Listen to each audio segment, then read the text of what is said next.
Hello everybody, welcome back. आज हम शुरू कर रहे हैं मैक्स वेबर का topic Protestant ethic and the spirit of capitalism. Last video में मैंने अनाउंसमेंट करी थी कि सोशियोलॉजी का फ्री ऑप्शनल बैच शुरू होने वाला है 10 दिनों के अंदर। तो उससे पहले जो टॉपिक हमारे पिछली पीवाई की सोल्यूशन सीरीज़ के बचे हैं पेपर 1 के थिंकर्स, वो हम कंप्लीट कर रहे हैं। तो ये लास्ट टॉपिक है मैक्स वेबर का प्रोटेस्टेंट एथिक। इसके बाद हम टैलकट पार्सन्स करेंगे, फिर मर्टन मीड। तो ये टॉपिक आज ले लेते हैं। इसके अगर हम सवाल देखें 2013 के बाद 3 सवाल आए हैं अभी तक। 2015 में आया है, 2018 में आया है और अभी लेटेस्ट 2024 में आया है। तो 24 वाला जो सवाल है वो हम सोशियोलॉजी ऑप्शनल शुरू करने से ठीक पहले पूरा 2024 का paper 1 paper 2 fully solve discuss करेंगे। वहां पे हम ये सवाल लेंगे and it's not that difficult. आज हम लास्ट के 2 सवाल ले लेते हैं, सेकंड एंड थर्ड। तो let's start with the third question. Discuss the role of Calvinistic ethic in the development of capitalism. अब ये जो टॉपिक है प्रोटेस्टेंट एथिक, ये कहाँ से आया? लास्ट तो हम ब्यूरोक्रेसी पढ़ रहे थे। मैक्स वेबर खुद एक प्रोटेस्टेंट थे। What is Protestantism? क्रिश्चियनिटी के 2 डिनोमिनेशंस होते हैं, दो ग्रुप्स आते हैं उनके अंडर, 2 डिविजन्स हैं उनकी। एक है कैथोलिक्स जो कि ओरिजिनल थे, ऑर्थोडॉक्स, और एक जो उनमें से टूट के उनके अगेंस्ट उन्होंने प्रोटेस्ट किया, विद्रोह किया, उनसे निकल के आए, वो थे प्रोटेस्टेंट्स। तो ये जो 2 ग्रुप्स हैं कैथोलिक्स एंड प्रोटेस्टेंट्स, इसमें वेबर जो फैमिली से बिलोंग करते थे वो प्रोटेस्टेंट रिलीजन फॉलो करते थे, क्रिश्चियनिटी का। उसके भी अंदर जो इनकी माँ थी वो कैल्विनिस्ट प्रोटेस्टेंट थी।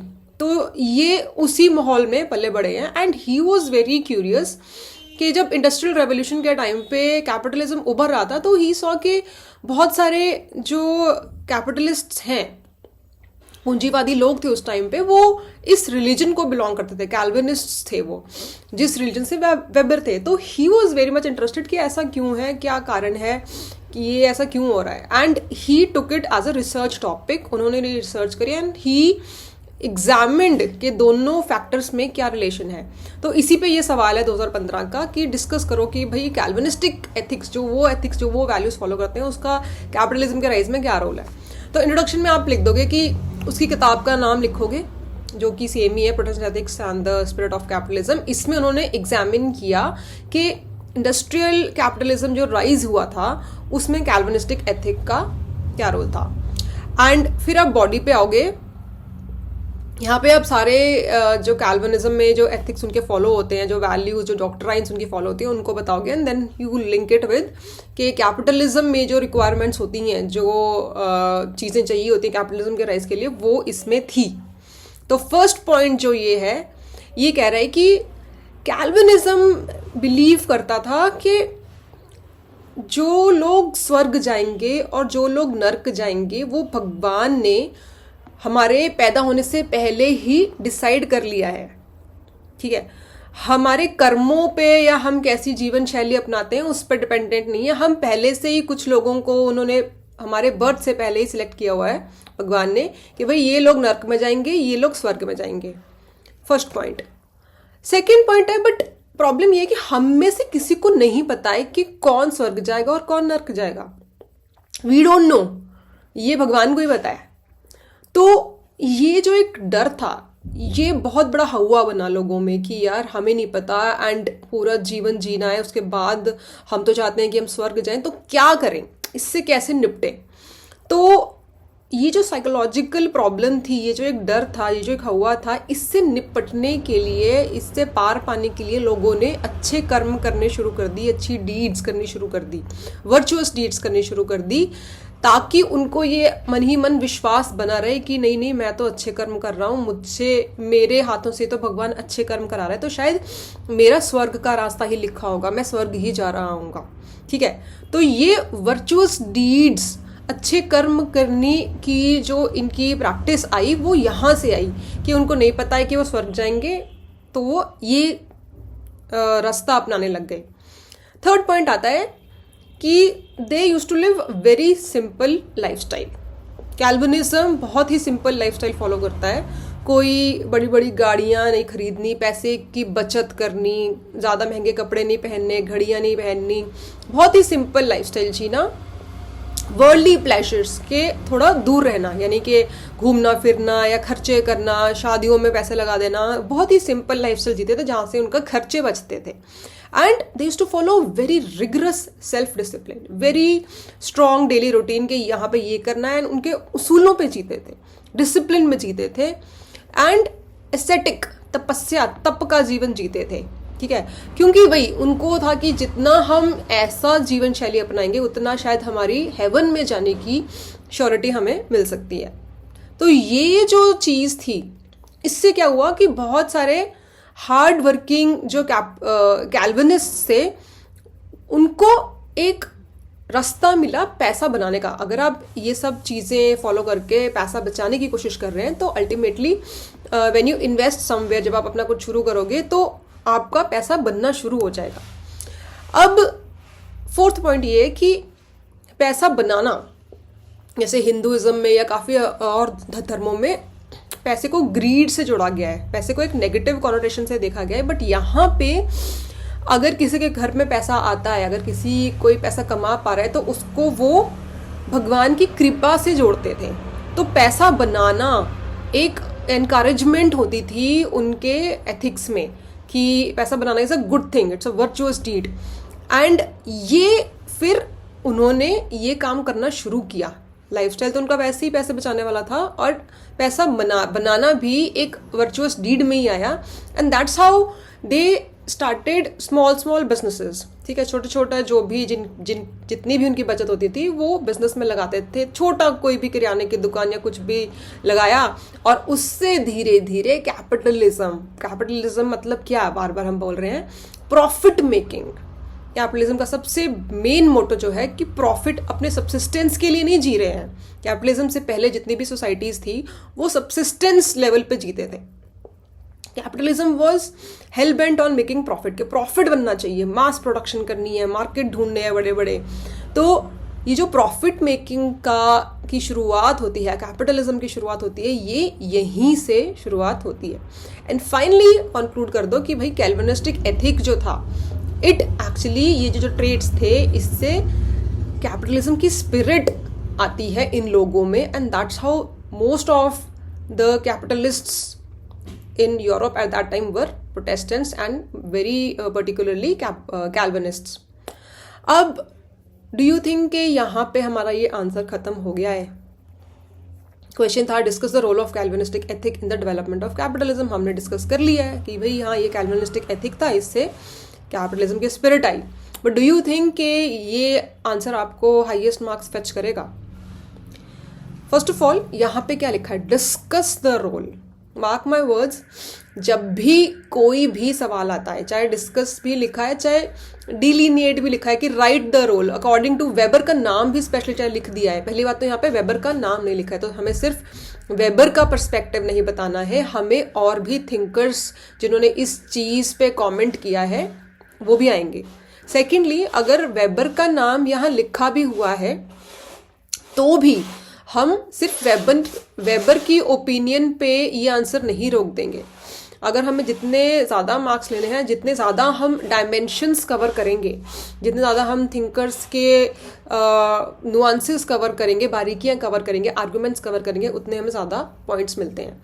तो यहाँ पे तो हमने सिर्फ वेबर का पर्सपेक्टिव बता दिया। सेकेंड पार्ट में वी विल डिस्कस और इवेलुएट और एग्जामिन, जो भी आप वर्ड, जो भी क्वेश्चन में लिखा है एग्जैक्ट वो वर्ड आप लिख दोगे। यहाँ पे डिस्कस भी लिख सकते थे। तो फर्स्ट पॉइंट यहाँ पे लिखोगे कि भाई कैल्विनिज्म, अब यहाँ पे आर्गुमेंट्स क्या चल रहे हैं, यहाँ पे वेबर ने जो बोल दिया उसने एक लिंक ढूंढ दिया कि हाँ, कैल्विनिस्टिक एथिक का एक बहुत बड़ा रोल था कैपिटलिज्म के राइज में। बट कुछ हमें ऐसी ऑब्जर्वेशंस मिली, बाकी थिंकर्स ने ऐसे ऑब्जर्व किया कि भाई ऐसा हमेशा ट्रू नहीं था। ठीक है, वेबर की शायद रिसर्च में कुछ चीज़ें हमें कवर और करनी पड़ेंगी। तो उन्होंने बोला कि भाई कैल्विनिज्म तो और भी बहुत सारे ऐसे कंट्रीज़ में, ऐसे एरियाज़ में स्ट्रॉन्ग था जहाँ पे कैपिटलिज्म उभर कर नहीं आया या बहुत लेट आया। यहाँ पे हम एग्जाम्पल देते हैं स्कॉटलैंड का और स्विट्ज़रलैंड का, कि ये दो जगह थी जहाँ पे कैल्विनिज्म के फॉलोअर्स बहुत ज़्यादा थे, बट कैपिटलिज्म तो बहुत लेट जाके उभरा, ठीक है। बट इसमें एक और पॉइंट आप लिखोगे, मार्शल कहते हैं कि भाई वेबर ने ये नहीं बोला था कि भाई कैल्विनिज्म ही इकलौता ऐसा जरिया है कैपिटलिज्म के उभरने का। It helps, it is one of the many factors. If you remember I told you weber believes in causal pluralism. किसी भी चीज़ के होने के बहुत सारे कारण होते हैं, बहुत सारी डायमेंशंस होती हैं। इसीलिए हम कभी, वेबर ने ये नहीं कहा कि कैपिटलिज्म सिर्फ और सिर्फ कैल्विनिस्ट एथिक से ही उभरा है। Calvinist ethic was one of the many causes for the rise of capitalism. उसके लिए और भी फैक्टर्स चाहिए होते हैं। तो ये हमारे आर्ग्यूमेंट के अंदर एक काउंटर आर्ग्यूमेंट हमने यहाँ पे लिख दिया है। सेकेंड पॉइंट हमारा आता है कॉट्स्की का।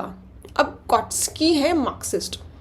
जब भी आप एक मार्क्सिस्ट पॉइंट ऑफ व्यू लिख रहे हैं तो ये हमेशा ध्यान में रखो कि मार्क्सिस्ट हमेशा पैसे को, मोड ऑफ प्रोडक्शन को, ठीक है, कैपिटलिज्म को प्राइमरी कॉज मानेंगे, प्राइमरी रीजन मानेंगे। उसी से सब चीज़ें निकल के आ रही हैं दुनिया में, उसी से दुनिया चल रही है, उसी से सोसाइटी चल रही है।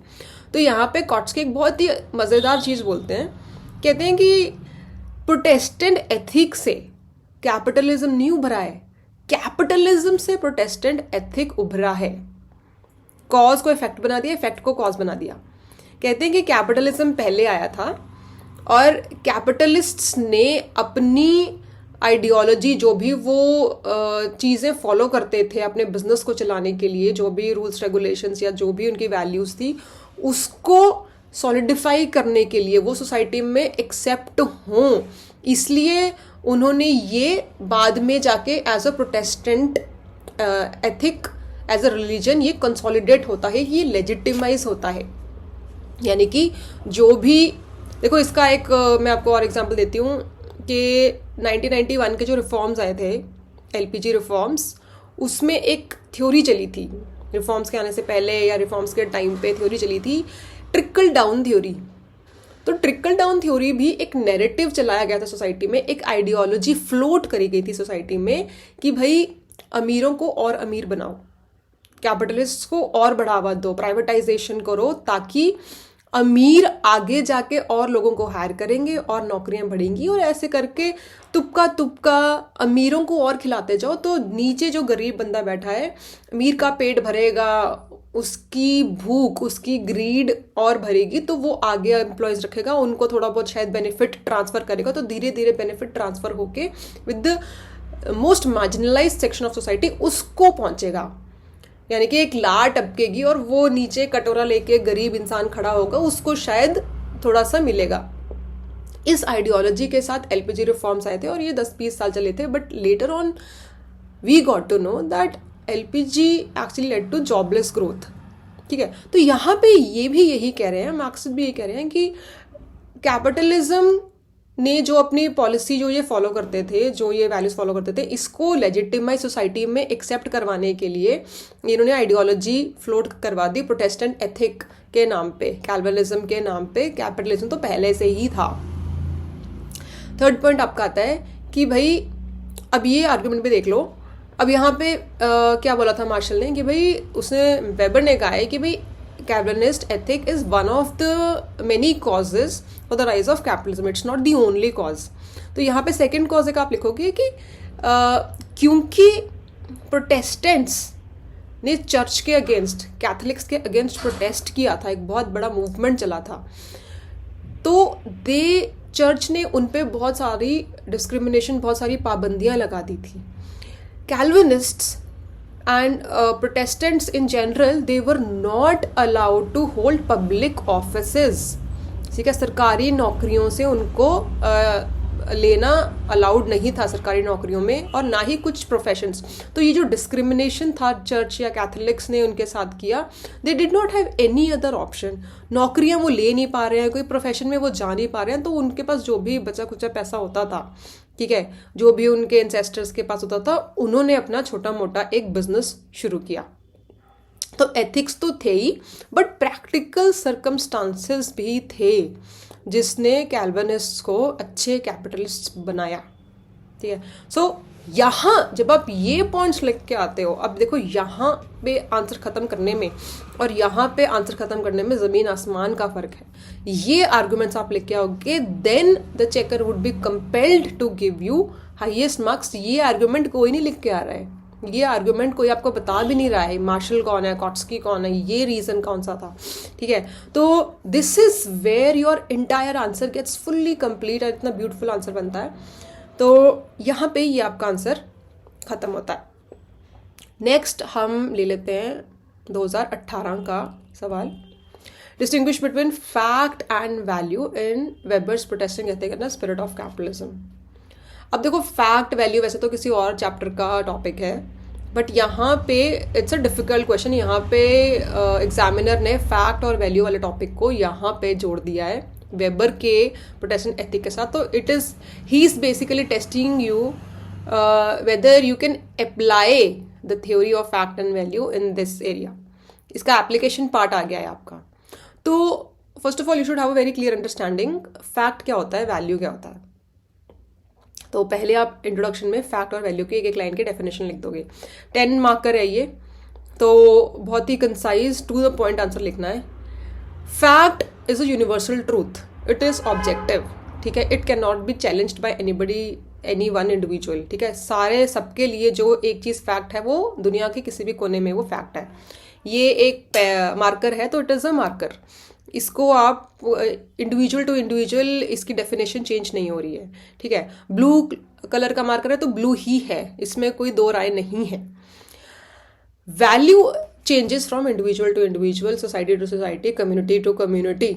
मेरी वैल्यूज़ अलग हैं, मैं भगवान को मानता हूँ, तुम भगवान को नहीं मानते हो, मैं आस्तिक हूँ, तुम नास्तिक हो। These are values, they change from person to person, belief systems, ठीक है। तो ये आप डेफिनेशन इंट्रोडक्शन में लिख दोगे।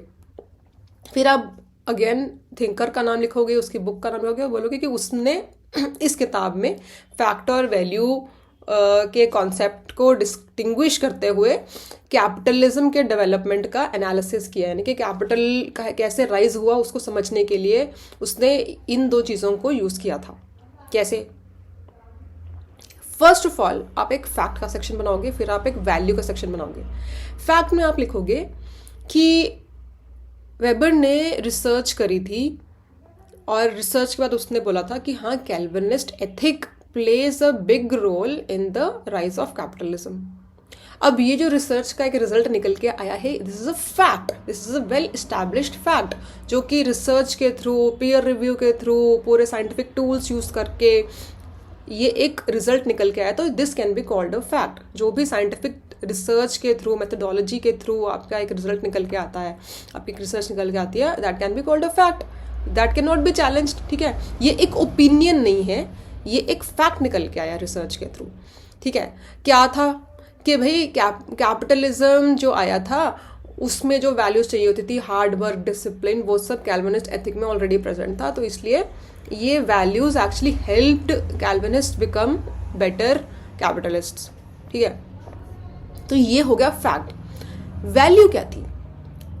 सोशियोलॉजी में एक बहुत हमेशा स्ट्रगल रहती है कि हम जब एक सोशियोलॉजिस्ट रिसर्च करता है, how is a sociologist research different from a natural science research.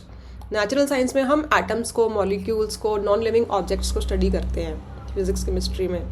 यहाँ पे we are dealing with human beings, we are dealing with people and we are also one of the people, we are also part of the society. तो अपने pre conceived notion, अपनी धारणाएं, हम जिस society में पले बड़े हैं, हमारे अंदर उसी सोसाइटी ने हमारे अंदर भी कुछ धारणाएं उस सोसाइटी के बारे में डाल दी गई हैं।